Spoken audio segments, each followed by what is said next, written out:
Today on the bench, we're going to tie you up the Eyes and Tubes Flash Zonker. And I'm going to have Kenzie Cuthbert tie us for us, since he's the originator of the pattern. This fly works great when fished down and across for steelhead and browns using a heavy sink tip line.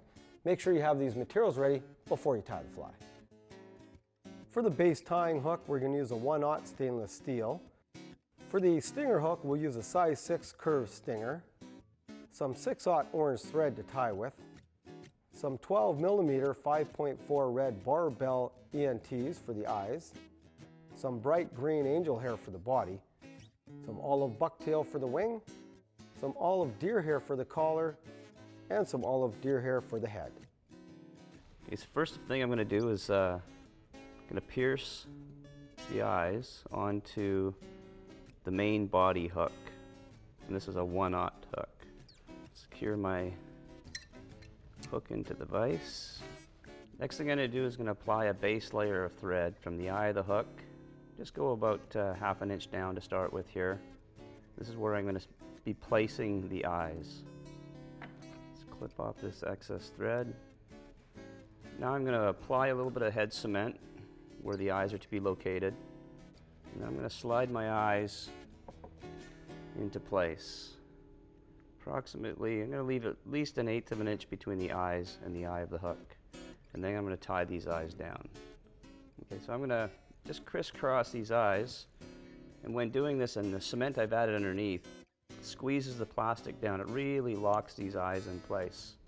Also, what I'm going to do is I'm going to go over the top of each eye and then go across. This is going to help suck the eyes down, so it puts the weight below the shank of the hook.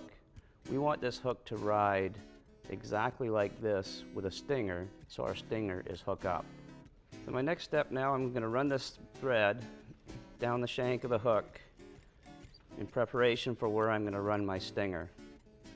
I'm going to put a base layer, so anything I put on here, nice cement, is going to stick really well. Down to the bend end of the hook, I'm going to put a little bump there of thread, and now just a half hitch, just to hold that tight. The next step now is I'm going to add my stinger. This is a pre-tied stinger hook, a curved hook. That's a size 6, this particular one. And I use a very hard, stiff mono. It's 20 pound. Going to put it through the eye of the hook, run it back. So I'm going to leave it about 3/4 of an inch to an inch behind the main body hook. When I tie this in a couple of wraps, I'm going to make sure that this stinger is sticking straight up, which it is. And I'm going to clip off this little extra bit of mono there. So my next step is I'm going to run my thread forward, securing all of this mono down onto the hook. While doing this, I'm also forming a bit of a base layer for the remainder of the fly. A half hitch, make sure if I break my thread I don't lose what I've done. Then my next step is to add this very bright angel hair. And so we're going to clip it off. I'm going to actually put it on in little segments around the fly. You really don't need too much of this stuff. As you're going to see, the flies in the water are really, really bright. Put a little piece on the top. I'll just add another little bit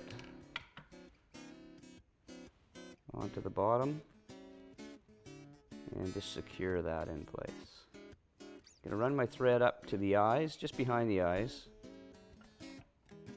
Clip off a little bit of this excess here. Don't want it to be too long. My next step is I'm going to choose some bucktail. It can be either lighter or darker. This I'm going to kind of, bit of a mix of light and dark. Bit of a darker olive back on this fly. I'm going to tie this in just on top of the eyes, maybe slightly back from them, but not much. For a wing, tie these in. I'm going to taper the front of the fly here a little bit, ready for finishing it off with the deer hair collar and head. My next step is I'm going to add the deer hair collar. I'm going to hold that in place, get a wrap around it, make sure it's where I want it. I'm going to pull it secure. And I'm going to lift this back up, back towards the stinger end. A few wraps around here, and that's going to hold it up, keeps that deer hair up. Now what I'm going to do is I'm going to clip off a little bit more deer hair I'm going to lay it between the eye and the hook. Nice little wrap around there. Make sure it's where I want it. I'm going to tighten it, lift up this hair, and then tie off in front of the deer hair to the eye of the hook. And what this is going to do is it's going to finish off the head, lift that deer hair up to where I want it. If you notice what I've done is I put all the deer hair on the top above the eyes. This is also to help this fly ride with the hook up. A bit of a whip finish here. Tighten up my thread. And I'm just going to make sure it's even around the way I want it to look. And I want this orange to show up. Now my next step is I'm just going to turn this fly over. I've done a bit of a whip finish in it, and I'm going to cement it underneath just to lock everything in place, keep those eyes secure. I'm going to trim my thread, and then we're going to give them a haircut and shape it to the desired head that we want to see on this fly. My very last step, and we're only allowed one hook, so we're going to clip off this body hook. So if you just clipped off the bottom of the base front hook, there's your stinger. And that's an Eyes and Tubes Flash Zonker. To watch all our latest Sport Fishing on the Fly episodes and to order Sport Fishing on the Fly merchandise, head to www.sfotf.ca. And if you would like to book an adventure like this one showing, head to ontheflyadventures.ca and book yourself the trip of a lifetime.